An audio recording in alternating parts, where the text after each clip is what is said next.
주 예수 그리스도 이름으로 하나님 말씀 증거하겠습니다.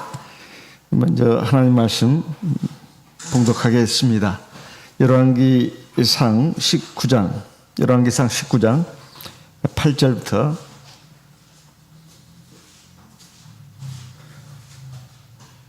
10절까지 말씀을 제가 읽겠습니다. 열왕기상 19장 8절, 9절, 10절.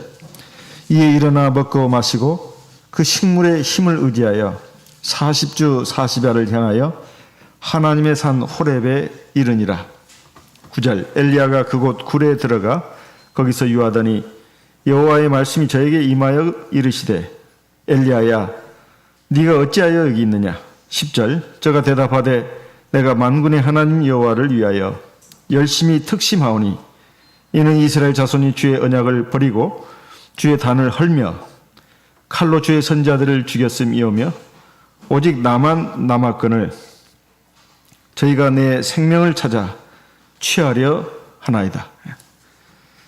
우리가 구약 성경을 통해서 볼 때 모세 이후에 가장 강력한 하나님의 권능을 행사했던 선자를 꼽으라고 한다면 엘리야를 들 수가 있습니다. 그런데 그 엘리야가 지금 하나님 앞에 지금 간구하고 있는 내용이 나오는데요. 먼저는 유대 광야에 그 로뎀나무 아래 쓰러져서 하나님 앞에 죽기를 구한 그 내용을 지난 안식일에 우리가 살펴봤습니다. 삶에 절망을 하고 신앙적으로 낙심을 해가지고 더 이상 자기는 살고 싶지 않다. 살아서 뭐 하겠나 해서 하나님 앞에 그런 간구를 드렸는데 사실 그 근본적인 원인은 바로 자기 눈앞에 있는 어려운 현실만 봤고 사실 하나님께서 자기와 함께 하시는 것을 보지 못했기 때문이다. 이게 첫 번째 이유라는 것을 우리가 지난 시간에 살펴봤습니다. 그리고 자기 중심의 기준을 가지고 눈앞에 어려운 문제를 극복 못할 난관으로 판단을 했다는 것입니다.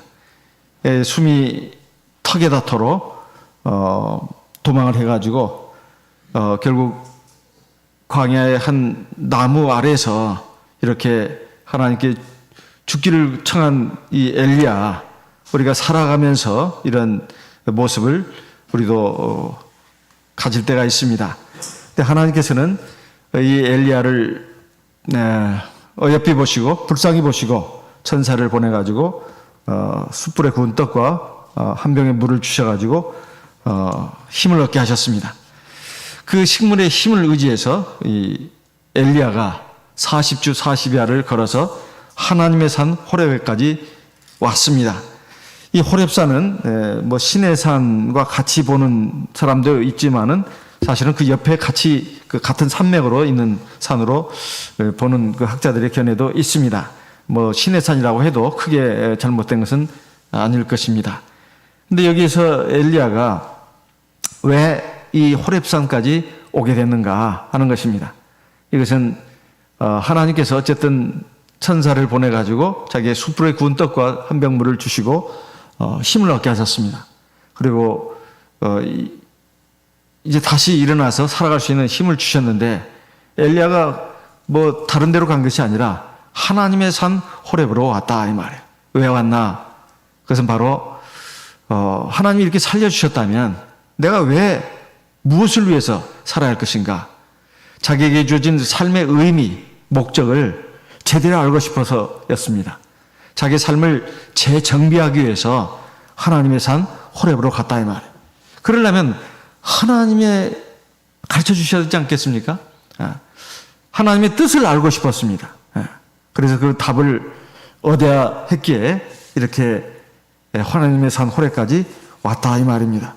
하나님의 산 호렙에 가보니까 굴이 아마 여러 개가 있었을 텐데 자기가 생각해 봤을 때 이 굴이 적당하다 해가지고 한 굴에 들어가게 됐습니다. 그래가지고 거기에 머물면서 이제 하나님께 기도를 했겠죠. 그랬더니 9절에 나오는 말씀이 하나님께서 거기에 대해서 임해가지고 이르셨다 이렇게 말씀하고 있습니다. 그래서 하나님이 엘리야에게 물으셨는데요. 엘리야야 네가 어찌하여 여기 있느냐. 하나님이 모르실 리가 없습니다. 왜 엘리야가 여기 왔는지 왜 그걸 모르시겠습니까? 그런데 지금 하나님은 물으시는 겁니다. 엘리야야 네가 어찌해서 여기 있느냐 이렇게 물었습니다. 그랬더니 10절의 말씀이 우리가 아까 같이 읽었습니다. 내가 만군의 하나님 여호와를 위해서 열심히 특심합니다. 정말 저는 정말 대단한 신앙을 갖고 있는 사람입니다. 하나님 아시잖아요. 그래서 내가 하나님 앞에서 내가 이러이러한 일을 하지 않았습니까? 그런데 하나님 한번 보세요. 이스라엘 백성들이 하나님의 선민 아닙니까? 그런데 주의 언약을 버렸습니다. 이 주의 언약은 십계명을 말하는 것입니다. 십계명을 중심으로 한 하나님의 모든 말씀을 말하는 거예요. 이 하나님의 계명, 율법을 버리고 이게 첫 번째 이제 죄악 대두되는 죄악이죠. 두 번째는 주의 단을 헐었다. 이것은 하나님 앞에 제사들을 드려야 되는데 우상에게 제사를 드리다 보니 하나님께 제사를 드리는 그 제단, 성전이 회파가 됐다는 것입니다. 이게 두 번째 죄악입니다. 세 번째는 칼로 주의 선자들을 죽였음이오며, 그러니까 하나님의 종들을 갖다가 죽였다는 거예요. 그래서 앞에 열왕기상 18장에 보게 되면 아합 왕의 왕비 이세벨이 하나님의 선자들을 멸했다 이렇게 나옵니다. 열왕기상 18장 4절에 보면 이세벨이 여호와의 선자들을 멸할 때 이렇게 나오지 않습니까?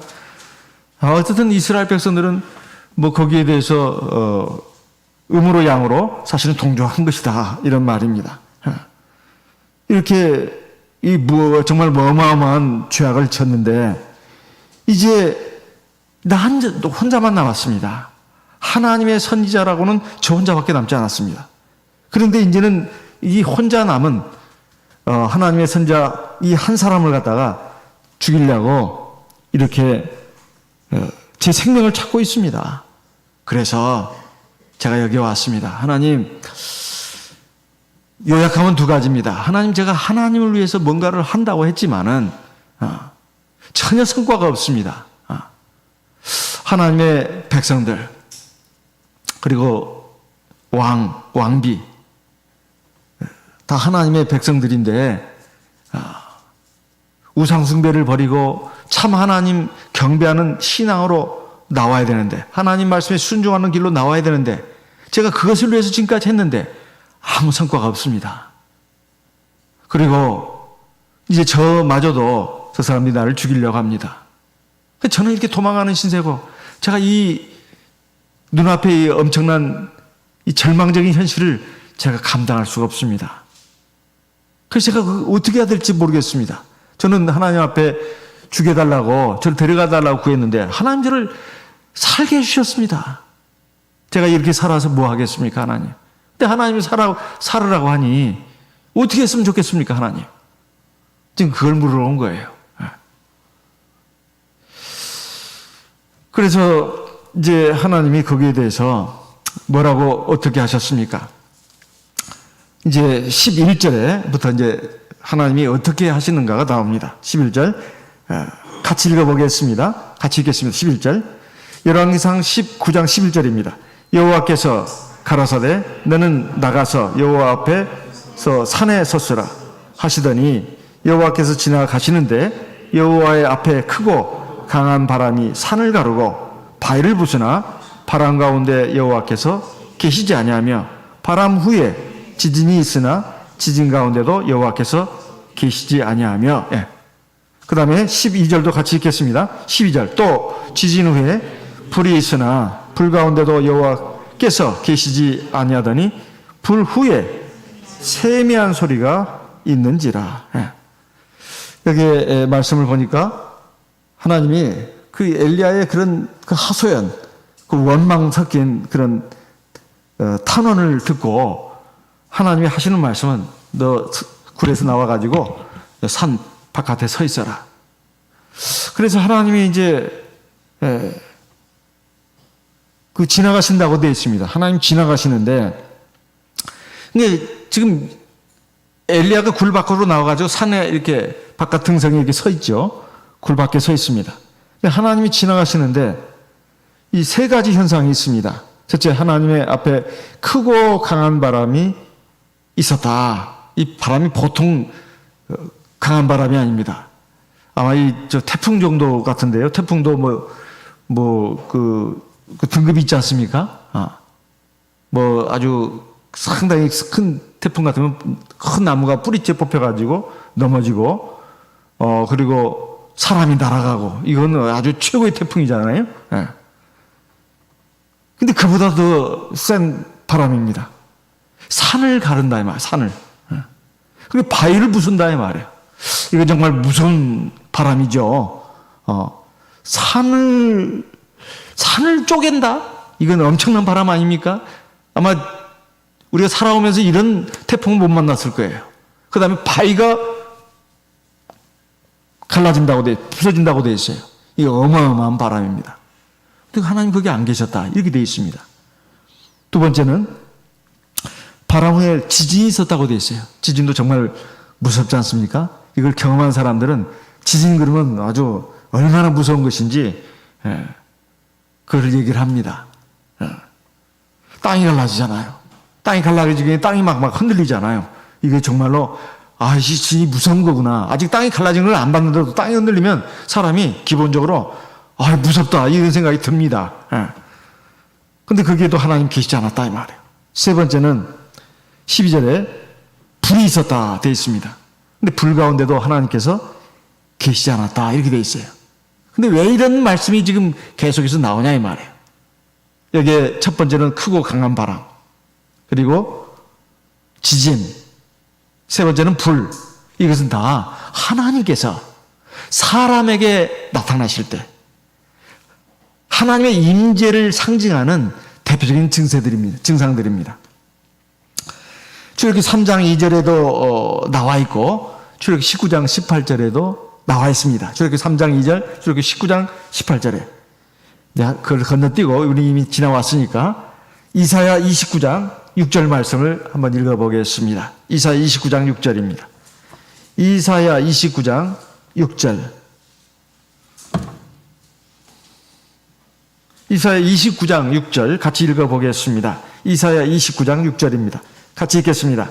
만군의 여호와께서 병력과 지진과 큰 소리와 회리 바람과 폭풍과 맹렬한 불꽃으로 그들을 징벌하실 것인지. 이건 하나님이 사람을 징벌할 때 쓰는 도구로 지금 말씀하고 있습니다. 사실 하나님이 무한한 능력으로 놀라운 역사를 얼마든지 일으키시면서 말씀하실 수 있습니다. 자기의 뜻을 나타낼 수 있어요. 바람, 불, 지진은 하나님께서 사람에게 임재하실 때 아주 뚜렷한 증세로서 나타나는 징표라고 할 수 있습니다. 그런데 하나님께서 그 가운데 계시지 않았다. 하나님 지나가시는데도 그 가운데 안 계셨다. 이렇게 되어 있어요. 그럼 어디에 계셨나? 세미한 소리 가운데 계셨다. 이렇게 되어 있습니다. 불 후에 세미한 소리가 있는지라. 열왕기상 19장 13절. 열왕기상 19장 13절입니다. 엘리야가 듣고 겉옷으로 얼굴을 가리우고 나가 굴 어귀에 섬에 소리가 있어 저에게 임하여 가라사대 엘리야야 네가 어찌하여 여기 있느냐. 지금 하나님이 똑같은 지금 질문을 하시는데 그 질문이라는 것이 앞에 크고 강한 바람, 지진, 불, 그 가운데는 안 계셨고 세미한 소리가 있었다 이 말이에요. 세미한 소리. 이 세미한 소리가 무슨 소리겠습니까? 정말로 마음을 가다놓고 정성을 다 모아서 귀를 기울이지 않으면 들을 수 없는 소리예요. 아주 작은 소리입니다. 아주 작은 소리예요. 그래서 정말로 마음을 모으고 귀를 쫑긋 세우고 정말로 집중하지 않으면 들을 수 없는 소리. 그게 아주 작은 소리, 미세한 소리라는 말이에요. 근데 거기에 하나님이 계셨다 그 말. 이게 무슨 말씀이겠습니까? 그 미세한 소리 가운데 하나님이 계셨다 이 말이에요. 엘리야가 지금까지 하나님 앞에 산 일을 보게 되면 놀라운 일입니다. 그냥 대표적인 일만 하나 우리가 생각해 본다면 이스라엘 백성들이 하나님 믿는 그 신앙을 갖다가 버리고 우상 숭배에 빠져들지 않았습니까? 그런데 이들을 돌이키게 하기 위해서 이제 갈멜산에서 그 거짓 선지자 850명과 그리고 참 선지자인 엘리야가 대결을 해서 승리하지 않았습니까? 그 승리의 그 모습은 우리가 잘 알고 있습니다. 누가 믿는 신이 진짜 신인가? 하늘에서 불을 내려가지고 재물을 사르게 하는 신이 진짜 신인 걸로 하자 해서 앞에 거짓 선지자들은 하루 종일 기도했지만 아무 응답이 없었잖아요. 그런데 엘리야는 단 한 번의 기도로 하늘에서 하나님이 불을 내려주셔가지고 그 재물을 사르지 않았습니까? 이스라엘이 다 놀랬잖아요. 깜짝 놀래가지고 하나님만 여호와만이 진짜 신이로다. 여호와가 진짜 하나님이다. 그래서 다 놀래고 환호성을 지르고 그래서 엘리야가 저 거짓 선지자를 다 잡아라. 엘리야 말 한마디에 그냥 전부 일사불란하게 움직여가지고 거짓 선지자를 다 잡았습니다. 엘리야가 그걸 끌고 가가지고 엘리야가 그 850명을 기소 시내까지 죽였잖아요. 이게 가능한 일이겠어요? 그것은 바로 하나님이 하늘에서 불을 내려주셨기 때문에 가능한 일입니다. 근데 이로 인해 가지고 말이에요. 오히려 지금 바로 엘리야가 살해 위협을 받고 도망가는 신세로 전락했잖아요. 도망가다가 보니까 자기 신세가 너무 한심스럽고 그리고 아무리 자기가 이렇게 하나님의 역사로 위대한 승리를 거뒀지만은 이 도대체 이게 바뀌는 게 없다 이 말이야 하나도. 그래서 자기 삶의 목표와 의욕을 상실하는 지경까지 오지 않았습니까? 그래서 지금 하나님 앞에 더 살아서 뭐 하겠냐고 제가 아무런 일도 이제 더 이상 할 수 없습니다. 근데 하나님께서 이 엘리야에게 교훈하시는 게 그겁니다. 사람을 근본적으로 변화시키는 것은 바람도 아니고 불도 아니고 지진도 아니다. 우리는 보통 기사의적이 막 눈에 그냥 확 나타나야 사람이 깜짝 놀래가지고 아이고 하나님 계시네. 아이고 하나님 믿어야지. 이럴 것 같죠? 그러지 않는다는 거예요. 사실 기사의적은 하나님의 놀라운 능력입니다. 그리고 그걸 볼 때 사람들이 깜짝 놀라기도 합니다. 근데 그때뿐인 경우가 비일비재해요. 그래서 사람을 근본적으로 변화시키는 게 뭐냐? 우리 생각에는 하늘에서 불이 떨어지고 지진이 나고 그리고 정말 우리가 듣도 보도 못한 그 엄청난 하나님의 기사의적을 눈앞에서 확 봤을 때 사람이 획가닥 넘어져가지고 아이고 그건 세상 사람도 마찬가지입니다. 불신자들도. 그리고 하나님의 백성도 하나님의 엄청난 권능 앞에 꼼짝을 못하고 순종하지 않겠나? 아니다 이 말이에요. 그럼 뭐냐 이 말이에요. 그것은 바로 하나님의 말씀이라는 겁니다. 근데 왜 하나님의 말씀을 여기에 미세한 소리라고 했을까요? 사실 하나님의 말씀이 보통 세상 사람들에게는 말 같지 않는 소리로 들립니다. 말 같지 않는 소리. 그리고 하나님의 백성들에게도 상당 부분 그래요. 물론 믿음이 아주 경건하고 아주 특별한 믿음을 가지고 겸손하고 지혜로운 사람들은 그러지 않은데 그런 사람들이 많지가 않다는 거예요. 말이 무슨 의미가 있냐. 말이 무슨 힘이 있냐는 거예요. 저건 말이지. 말이 별거 있냐고. 이런단 말. 그게 아무리 하나님의 말씀이라 해도 종에 검은 활자로 박혀있는 그 글씨에 불과하다 이거예요. 그리고 아무리 뭐라고 하나님의 이름으로 예수 이름으로 말을 해도 그래서 어쩌다는 거예요. 이거예요. 그것이 굉장히 세미한 소리처럼, 별거 아닌 소리처럼 들린다 그 말이에요. 하나님의 말씀이. 근데 하나님이 거기에 계신다는 겁니다. 참 이율배반이죠. 우리는 하나님이 번개를 막 치면서 천둥을 울리고, 그리고 막 벼락이 때리고 불이 막 일어나고, 그리고 엄청나게 무서운 일들이 막 일어나야 깜짝 놀래고, 아이고 우리 하나님 믿어야 되겠다 그럴 것 같은데 그게 아니라는 거예요. 하나님은 실제로도 그렇습니다. 사람들이 세상에 온갖 재앙이 일어나고 엄청나게 무서운 일이 일어난다 해서 하나님께로 돌이키는가요? 그러지 않습니다. 그리고 하나님의 백성들도 마찬가지예요. 지금까지 믿음 경력이 몇 년이 됐든 몇십 년이 됐든 간에 살아오면서 하나님의 기사의 적을 자기가 체험했던, 아니면 자기 가족이 체험했던, 아니면 자기가 소속하고 있던 신도들이 체험했던 엄청난 하나님의 기사의 적, 그것이 종종 예배 시간에도 나오고 심지어는 책으로까지 나왔습니다. 그리고 우리 몇십 년 기념회에도 다 실리지는 않았어요. 그 일부만 실린 겁니다. 그럼 그거 읽고 막 사람의 마음이 휘가닥 변하던가요? 그렇지.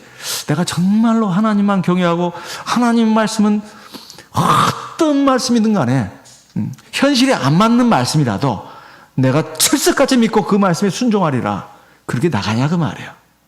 아닙니다. 하나님의 말씀은 굉장히 미세한 소리로 들리는 거예요. 굉장히 미세한 소리, 아무 희말타기도 없는 소리로. 근데 하나님이 거기에 계신다 그 말이에요. 사실 그래서 하나님의 기사의 적보다도 사실 하나님의 말씀이 우선입니다. 우선이에요. 데살로니가전서 2장 13절 말씀을 읽겠습니다. 데살로니가전서 2장 13절입니다. 데살로니가전서 2장 13절 같이 읽어보겠습니다. 데살로니가전서 2장 13절 같이 읽겠습니다. 이러므로 우리가 하나님께 쉬지 않고 감사함은 너희가 우리에게 들은 바 하나님의 말씀을 받을 때 사람의 말로 아니하고 하나님의 말씀으로 받음이니 진실로 그러하다. 이 말씀이 또한 너희 믿는 자 속에서 역사하느니라. 여기 역사란 말이 나옵니다. 그 앞에는 하나님의 말씀이에요. 하나님의 말씀을 믿음으로 받아들이는 사람에게 그 다음에 역사가 일어난다 이 말이에요. 역사가 일어난다 이 말이에요. 하나님의 기사의 적이 먼저가 아니고요. 그럼 그 의미도 몰라요. 그 의미를 모릅니다. 아유, 죽었던 사람이 살아났네? 병이 나았네? 아이고, 이번에 그 어려운 뭐에 그냥 그것이 이루어졌네? 아이고, 하나님의 은행갑이요. 끝이에요. 끝입니다. 그런데 하나님의 말씀을 믿고 보통 사람들은 넓은 길로 가는데 자기는 좁은 길로 가는 거예요. 바보죠, 바보. 그리고 하나님 믿고 의지하면서 하나님 말씀에 순종하는 게 참 쉬운 일이 아닙니다. 그리고 하나님 믿고 의지하면서 기도도 하는 거예요. 근데 하나님 역사하시는 거예요. 그러면 그 의미를 아는 거예요. 그래서 하나님 말씀을 믿는 사람에게, 순종하는 사람에게 역사가 나타난다 그 말이에요. 기사의 적이 먼저가 아닙니다. 하나님 말씀이 우선이다, 먼저다 이 말이에요. 예수님도 그러지 않았습니까? 주님을 따랐던 그한 사람들이 있습니다. 그 많은 기사 이적을 체험하면서 얼마나 놀랬겠어요. 사복음서에 참 많이 기록됐잖아요. 근데 그 하나님의 백성들이 참 구주가 오셨는데도 불구하고 그들을 변화시킨 것은 기사의 적이 아니었습니다. 주님이 전하고 가르쳐 주신 하나님의 말씀이었어요. 심지어 오병이어의 기적은 너무나 어마어마한 기적입니다. 어린아이의 그 점심으로 사온 거 보리떡 작은 거 5개 하고 작은 생선 2마리 가지고 남자만 5,000명입니다. 여자 아이들까지 하면 10,000명이 넘을 수도 있어요. 다 배부리 먹었죠. 이건 놀라운 일이에요. 그리고 12바구니나 채우지 않았습니까? 그래서 예수님을 왕으로 모시겠다고 난리를 피웠잖아요. 난리를. 주님이 그래서 저들 해가지고 저쪽 갈릴리 바다를 그 갈릴리 호수를 건너서 갔는데 사람들이 삥 돌아가지고 와가지고 주님 언제 여기 오셨습니까? 우리가 얼마나 당신을 찾았습니까? 근데 예수님이 하신 말씀이 너희가 나를 찾는 것은 표적을 보고 까닭이 아니요 떡을 먹고 배부른 까닭이라. 그때부터 주님이 말씀하신 게 그거 만나 생명의 떡 그 얘기를 하신 거잖아요. 그러면서 나를 먹는 자는 영원히 살 것이다. 사람들이 참 듣기 싫어했습니다. 그러면서 결정적으로 이 사람들이 넘어진 말씀이 있어요. 그게 무슨 말씀입니까? 요한복음 6장 63절 같이 읽어보겠습니다. 요한복음 6장 63절. 요한복음 6장 63절입니다. 제가 읽겠습니다. 요한복음 6장 63절. 살리는 것은 영이니 육은 무익하니라. 내가 너희에게 이른 말이 영이요 생명이라. 아니 지금 예수님을 믿고 따르고 예수님을 왕으로 추대하려고 지금 여기까지 온 사람들은 세상에서의 삶에 관심이 많은 거예요. 세상에서 먹을 것 걱정 없이 잘 살고 부자로 살고 아주 호화롭게 살고 그리고 아주 즐겁게 사는 것. 이게 목표고 이걸 이루어질 수 있는 반이 바로 이 예수님이라고 생각했는데 예수님의 말씀은 내가 지금 육에 대해서 지금 말하는 게 아니라 영에 대해서 말한다. 아, 지금 포인트가 틀리구나. 그러니까 뭐라고 했습니까?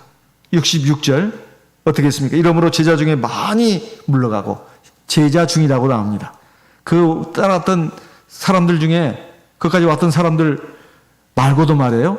심지어 예수님을 따랐던 그 제자들 가운데도 많이 물러갔다 이렇게 되어 있습니다. 다시 그와 함께 다니지 아니하더라. 이거예요. 그게 삶의 초점은 이 세상에 있는 겁니다. 근데 예수님은 저 하늘에 있는 거예요. 내가 그것을 위해서 왔다. 아, 실망하는 거예요. 아, 저 하늘은 나중에 죽으면 어떻게 될지 모르는 거. 뭐 자꾸 그런 얘기를 했었냐고. 이거예요. 우리는 이 세상에 관심이 많다는 거예요. 우리 하나님의 백성들도 우리가 지금 어떤 믿음으로 살고 있는가 한번 나를 좀 돌아볼 필요가 있습니다. 지금 내가 믿음 생활을 하고 있는데 내가 왜 지금 하나님을 믿고 이 믿음 생활을 하는가? 세상에서 평안하게 살고 잘 살기 위해서 그래서 내가 하나님 믿는가? 아니면 세상에서는 내 기대만큼 잘 되지 못하고 잘 살지 못하더라도 나는 저 하늘나라에 꼭 들어가야 되겠다. 그 마음으로 믿는가? 이거 우리가 분명히 좀 해봐야 할 필요가 있어요. 그래서 예수님이 말씀하셨습니다. 67절 예수께서 12제자에게 이르시되 너희도 가려느냐? 68절 같이 읽어보겠습니다. 시몬 베드로가 대답하되 주여 영생의 말씀이 계심에 우리가 누게로 가오리까? 여기에 영생의 말씀이라고 되어 있습니다. 영생의 말씀. 진리의 말씀도 있고 하나님의 말씀도 있는데 굳이 여기에 영생이라는 말을 썼어요. 영생, 영원한 생명, 즉 천국에 들어가는 말씀이죠. 여기에 주님께 있는데 우리가 어디로 가겠습니까? 남은 제자들은 우리가 주님을 믿고 따르는 것은 영생을 얻기 위해서입니다. 천국에 들어가기 위해서입니다. 이거 아니겠어요? 사실 하나님의 말씀은 능력이 있습니다. 하나님의 말씀은 능력이 있어요. 엘리야가 사실 하늘에서 떨어지게 했잖아요. 하나님께 기도해가지고. 그럼 사람이 바뀔 줄 알았어요. 근데 안 바뀌는 거예요. 자기도 그것 때문에 굉장히 막 놀래고 흥분했습니다. 진짜 하나님이 함께 하신다. 이 백성들을 완전히 좀 개과천선하게 할 수 있을 줄 알았어요. 근데 그게 아니더란 말이에요. 얼마나 낙심이 됐을까요? 엘리야도 아마 자기 사역의 초점을 거기다 맞췄는지 모릅니다. 근데 하나님은 그게 아니에요. 하나님은 미세한 소리 가운데 바로 하나님의 말씀이 있고 그것은 바로 산을 가르고 바위를 부수는 능력이 있다는 것입니다. 사실 하나님의 말씀은 고린도 후서 10장 4절 5절 말씀 고린도 후서 10장 4절 5절입니다. 고린도 후서 10장 4절 우리의 싸우는 병기는 육체에 속한 것이 아니요 오직 하나님 앞에서 견고한 진을 파하는 강력이라. 6절 같이 읽습니다. 모든 이론을 파하며 하나님 아는 것을 대적하여 높아진 것을 다 파하고 모든 생각을 사로잡아 그리스도에게 복종케 하니. 6절 너희의 복종이 온전히 될 때 모든 복종치 않는 것을 벌하려고 예비하는 중에 있노라. 사실 하나님의 말씀은 부수고 파괴하는 능력이 있어요. 뭘? 사람의 그 안에 들어있는 교만한 생각, 어리석은 생각, 헛된 생각, 이걸 갖다가 깨부시는 능력이 있다 이 말이에요. 사실 하나님의 말씀에 능력이 있어야 된다. 그 말입니다. 그 말이에요. 그러면 왜 하나님이 왜 이 자기가 택한 백성들 그리고 세상 만민들 이걸 내버려 두시냐 이 말이에요. 하나님이 하나님의 말씀이든 기사회적이든 어떻게 쓰든 간에 좀 나타내 보이셨다면 말 안 들으면 그냥 다 작사를 내버리시면 되지 않겠습니까 하나님? 근데 왜 그렇게 안 하시냐 이 말이에요. 왜? 사실 지금 이스라엘 백성들이 체험한 게 보통 체험입니까? 3년 6개월 동안 비가 안 내린 것도 하나님의 징벌입니다. 그리고 엘리야가 갈멜산에서 거짓 선자와 싸워가지고 하나님의 능력으로 함께 하심으로 역사하심으로 승리했어요. 불이 내려왔습니다. 이거 얼마나 엄청난 일이에요. 그리고 엘리야가 갈멜산에 꼭대기로 올라가서 하나님께 7번 기도해가지고 그 3년 6개월 동안 비가 안 오던 이스라엘 땅에 비가 주룩주룩 내렸습니다. 이게 엄청난 하나님의 역사 아니에요? 그러면 돌이켜야 되잖아요. 그런데 돌이키지 않는단 말이에요. 오히려 엘리야 말대로 자기를 죽이려고 아합 왕의 왕비 이세벨이 사람으로 내가 자기를 위협하고 협박한다 이 말이에요. 그러면 이스라엘 백성들이 그러면 안 된다고 우리가 들고 일어날 거라고 일어나가지고 엘리야를 보호해 줘야 되잖아요. 지켜줘야 되잖아요. 안 그러다가 말이에요. 안 그래. 여전히 혼자입니다. 이게 얼마나 낙심이 되겠어요. 사람이 자기는 옳은 길을 간다고 하는데 아무도 동조자가 없을 때 정말로 낙심이 굉장히 큽니다. 절망을 하는 거예요. 내가 지금 옳은 말을 하고 옳은 길을 가는데 사람들이 이 눈치 저 눈치 보는 거예요. 저 사람이 말은 맞긴 하는데 내가 저리 붙었다가 내가 무슨 손해볼지 몰라. 안 붙는 거예요. 이게 세상 사람들의 모습 아닙니까? 그리고 비굴하게 자기한테 뭔가 좀 이익이 될 만한 사람한테는 막 그냥 가서 머리를 조아리고 그냥 온갖 아양을 다 떨고 그런다고 말해요. 근데 자기한테 아무 도움이 안 될 그 사람은 막 깔보고 무시해버립니다. 세상 사람들이 속물근성이잖아요. 근데 하나님의 백성들이 그랬다고 말해요. 그래서 엘리야가 얼마나 낙심이 됐겠냐. 이 정말로 못된 인간들 같으니라고. 하나님 당장 불이라도 내려가지고 이 인간들을 다 쓸어버리신 게 안 낫겠습니까? 아마 속에는 이런 마음이 있을 수도 있습니다. 그러나 하나님의 사람으로서 그럴 수도 없잖아요. 그럼 제가 어떻게 해야 되겠습니까 하나님? 저는 낙심이고 완전 절망입니다. 근데 하나님이 왜 이렇게 하시냐 이 말이에요. 왜 하나님이 이렇게 역사하시고 하는데도 사람들이 요지부동으로 변화가 안 보이냐 이 말이에요. 왜 그러겠습니까? 그것은 바로 세상 사람이나 세상 죄인들이죠. 그리고 하나님의 택한 백성들, 선민입니다. 모두에게 하나님의 긍휼, 자비가 있기 때문에 그래요. 그들이 회개해가지고 구원의 길로 들어서도록 하나님이 오래 참아주시는 겁니다. 이거예요. 이게 핵심이 이겁니다. 베드로 후서 3장 9절 말씀을 읽겠습니다. 베드로 후서 3장 9절입니다. 베드로 후서 3장 9절 같이 읽겠습니다. 베드로 후서 3장 9절 같이 읽겠습니다.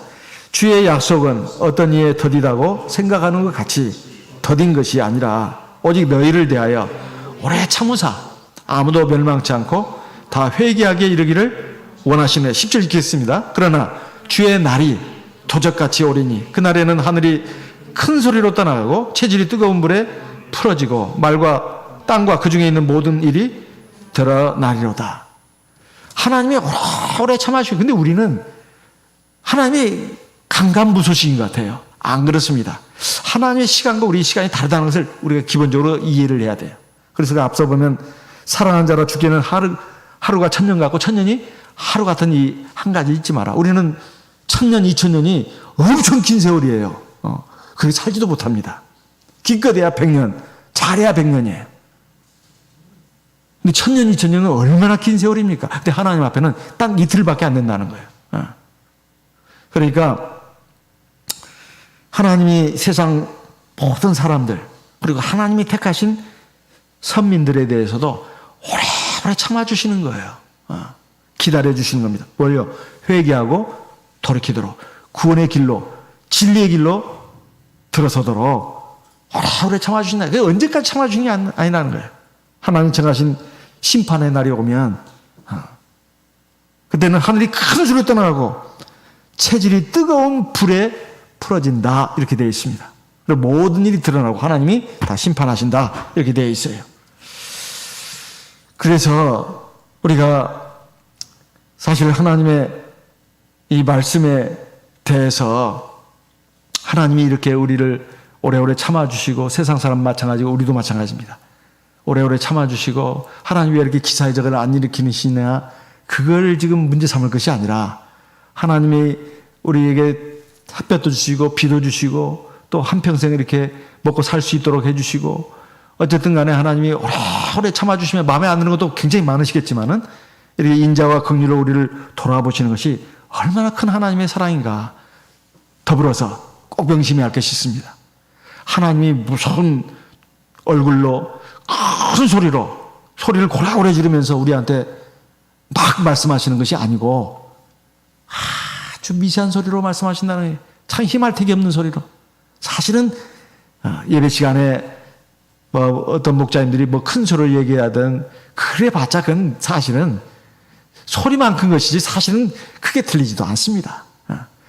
듣는 사람이 그것을 천둥소리로 들어야 그게 천둥소리로 되는 것이지, 저 무슨 시끄럽게 저렇게 떠드나 이러면은 이건 개미만도 못한 소리예요.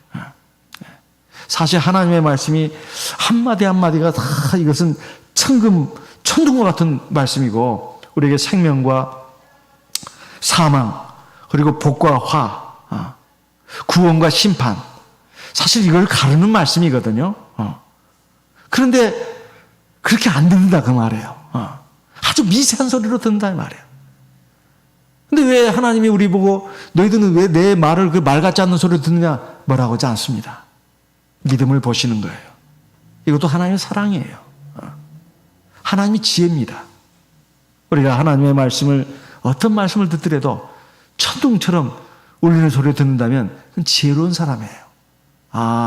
그 하나님의 말씀이 맞는 말씀인데 왜 나한테는 이렇게 힘할 택이 없는 소리를 들으냐, 그게 문제인 것입니다. 그게 문제인 거예요. 계시록 11장에 있는 말씀을 보겠습니다. 계시록 11장 15절. 계시록 11장 15절. 이제 말세가 되면 7인이 떼지고, 그리고 7 나팔이 불러지고 7 대접이 있고, 그거 다 우리가 많이 지금 종종 듣고 있잖아요. 7인 떼지고 7 나팔이 부러지고, 7째 나팔이 부러지는 순간 7 대접이 이제 쏟아지잖아요. 이게 마지막 재앙입니다. 이게 7째 나팔이 불 때 어떤 일이 벌어졌을까요? 계시록 11장 15절입니다. 7째 천사가 나팔을 불매 하늘에 큰 음성들이 나서 가로되, 세상 나라가 우리 주와 그 그리스도의 나라가 있으되어 그가 세세토록 왕노릇 하시려도 하니. 하늘에서 큰 음성이 났다고 돼 있어요. 미세한 소리가 아니에요. 어마어마하게 큰 소리예요. 참 완전 딴판이죠. 그래서 뭐라고 했습니까? 16절에 보면 하나님 앞에 자기 보좌에 앉은 24장로들이 엎드려 얼굴을 대고 하나님께 경배하여 가로되, 감사합나니 옛적에도 계셨고 시방도 계신 주 하나님 곧 전능하신 이여 친히 큰 권능을 잡으시고 왕노릇 하시도다.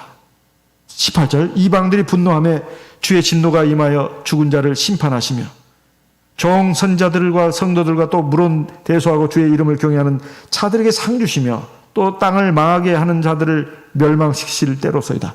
심판의 날이 이제 다 됐다는 거예요. 근데 그거 보면 이방들이 분노한다. 뭐 이래 있다야 하면서 이제 막 하나님을 욕하고 저주하고 저들 멋대로 막 한다 이 말이죠. 하지만 하나님을 경외하는 사람들도 거기에 또 있다는 것입니다.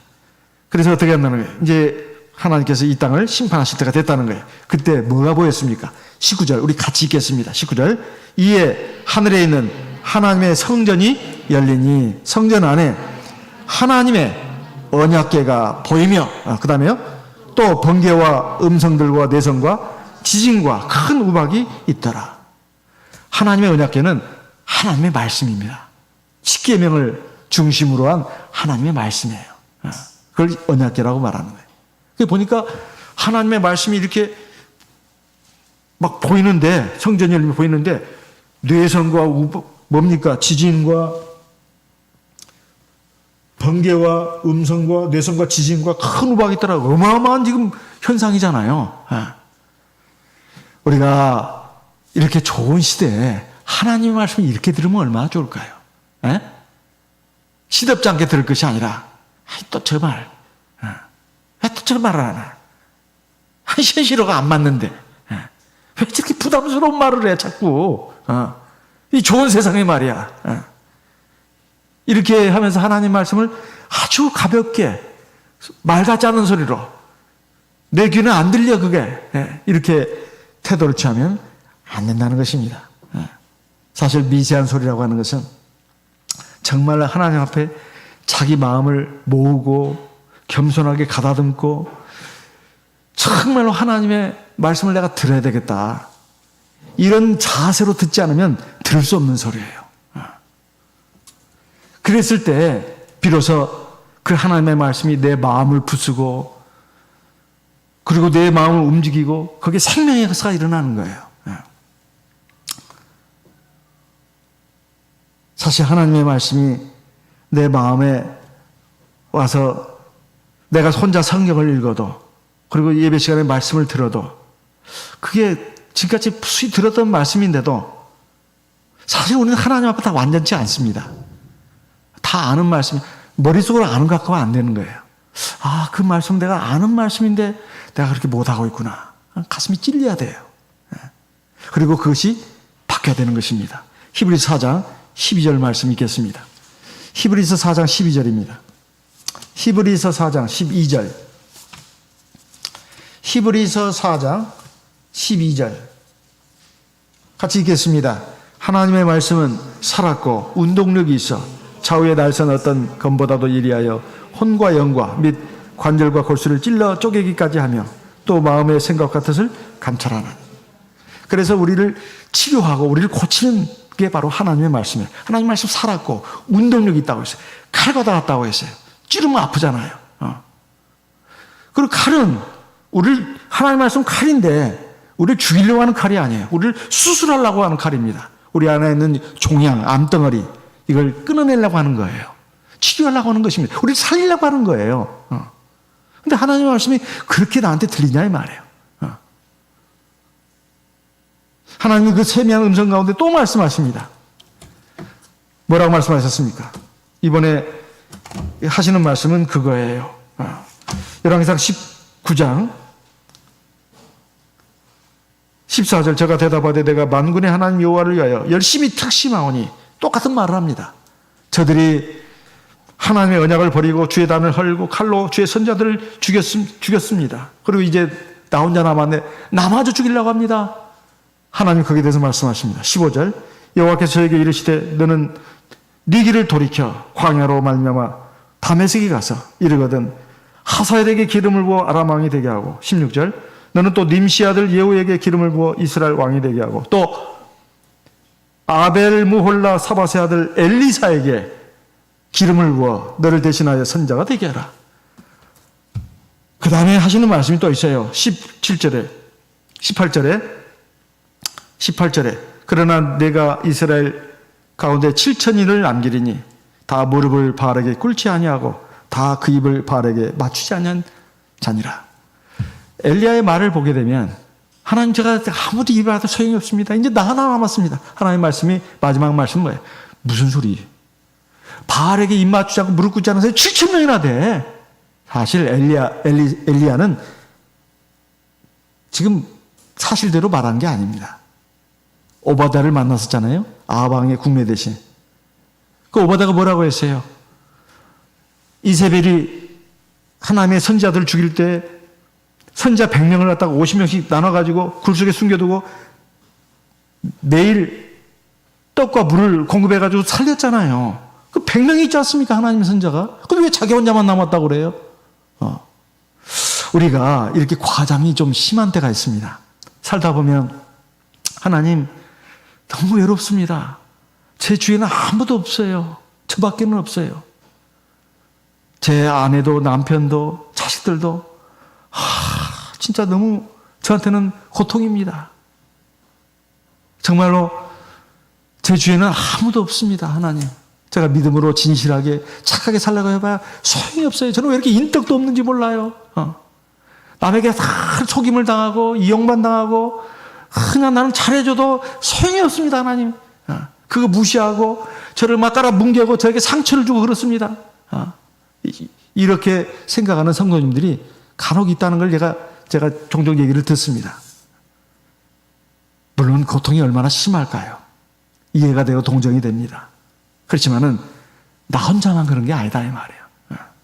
사실은 나 말고도 하나님 앞에 의롭고 진실하게 살면서도 고통을 당하고 어려움을 겪는 하나님의 사람들이 한두 명이 아니에요. 절대 나 혼자만이 아닙니다. 그러면 하나님이 그들을 외면하시느냐? 아니에요. 다 보고 계십니다. 보고 계셔요. 그리고 그건 삶의 중간 과정이에요. 결론이 아닙니다. 악인이 득세하고 하나님 말씀 무시하고 자기 멋대로 사는 사람이 지금 승승장구하는 것 같습니다. 그건 과정이에요. 결론이 아닙니다. 결론은 뒤에 있어요. 그냥 하나님 앞에 내가 믿음으로 살고 그래도 내가 하나 잘 되는 것도 없고 그냥 고통당하고 상처받고 막 그렇습니다. 그러면 이게 결론일까요? 결론은 아닙니다. 결론은 뒤에 있습니다. 하나님이 다 심판하십니다. 우리가 그걸 알아야 합니다. 그러지 않으면 이 믿음의 길을 끝까지 못 걸어가요. 그리고 어차피 이 길은 끝나게 되어 있습니다. 누가 됐든 간에. 엘리야 네가 어찌하여 여기 있느냐 그랬을 때 엘리야가 한 말은 똑같은 말을 하는 거예요. 하나님 나 혼자밖에 안 남았습니다. 저들이 초라합니다. 우리가 살아가면서 외롭고 슬플 때가 있습니다. 그때 나 혼자만이 아니다 이 말이에요. 엘리야는 자기 눈으로 보는 것, 자기 눈에 보이는 것만 생각했습니다. 눈에 보이지 않는 하나님의 역사가 있다는 것. 그리고 눈에 보이지 않는 하나님의 사람들이 곳곳에 있다는 것. 그걸 깨닫지 못했습니다. 하나님은 그걸 알려주신 거예요. 더불어서 네가 해야 될 일이 있다는 거예요. 아람 나라에 가서 하사엘에게 기름을 부어서 왕이 되게 해라. 그리고 이스라엘에 또 예후에게 기름을 부어서 이스라엘 왕이 되게 해라. 아방 이제 하나님이 이제 치시잖아요. 그리고 또 하나 선지 하나 세우라는 거예요. 엘리사. 그 네가 해야 될 일이다 이 말이에요. 우리가 살아가면서 진짜 내가 뭐 할 일이 뭐 없네 아무것도 아닙니다. 하나님이 나를 살려주시는 것은 다 이유가 있고 목적이 있습니다. 사명이 있는 거예요. 그걸 내가 자꾸 내 생각에 빠져가지고 그걸 외면하는 것이기 때문에 그렇습니다. 또 엉뚱한 것을 자꾸 붙잡으려고 그래요. 엉뚱한 거. 쌀데기 없는 거. 허망한 거. 아주 나중에 막 아무것도 남지도 않는 거. 그것을 막 그냥 무슨 좋다고 막 잡으려고 그래요. 그러지 마시고 진짜 의미 있고 값어치 있는 것을 붙잡아야 합니다. 그게 남는 거예요. 그걸 하나님이 예배 시간의 말씀을 통해서 우리가 성경을 읽는 가운데 우리에게 알려주십니다. 근데 우리는 그게 귀를 안 기울여요. 자꾸 자기 마음의 욕심, 자기 감정, 이것만 따라가는 거예요. 하나님이 엘리야에게 네가 해야 될 일이 이거다. 이걸 알려주신 거예요. 그리고 너 말고도 하나님의 사람들이 많다. 너 혼자만이 아니라는 거예요. 주님도 말씀하셨습니다. 주님도 내가 이제 너희가 나를 버리고 나를 혼자 둘 때가 온다. 이렇게 말씀하셨습니다. 요한복음 16장 32절입니다. 같이 읽어보겠습니다. 보라 너희가 다 각기 제 곳으로 흩어지고 나를 혼자 둘 때가 오나니 벌써 왔도다. 그러나 내가 혼자 있는 것이 아니라 아버지께서 나와 함께 계시느니라. 너희가 다 나를 버리고 나를 혼자 둘 때가 온다. 그러나 나는 혼자 있는 게 아니다. 하나님이 나와 함께한다. 우리가 이런 신앙을 가져야 합니다. 나는 너무 외로워. 너무 슬퍼. 그래서 일부러 막 그냥 세상 사람처럼 친구 만들려고 할 필요가 없어요. 저 사람 내 친구로 만들어서 내가 좀 외로움을 덜어야지, 내 힘으로 삼아야지, 그 생각 버려야 합니다. 그러면 사람들을 사귀지 말, 그 말은 아니에요. 그 말은 아닙니다. 내가 사랑해야 할 대상으로서 사랑을 주는 거예요. 나에게 어떤 내 외로움, 내가 지금 어려울 때 내가 힘이 돼줄 만한 사람, 그렇게 해서 친구를 사귀려고 하지 마시고, 하나님이 사람을 사랑하라고 했으니까 두 개나 다 하나님의 사랑으로 사랑을 주는 거예요. 그러다 보면 친구가 생기면 좋고 안 생겨도 상관없습니다. 안 생겨도 괜찮아요. 사람은 온전치가 못합니다. 하나님만이 온전하셔요.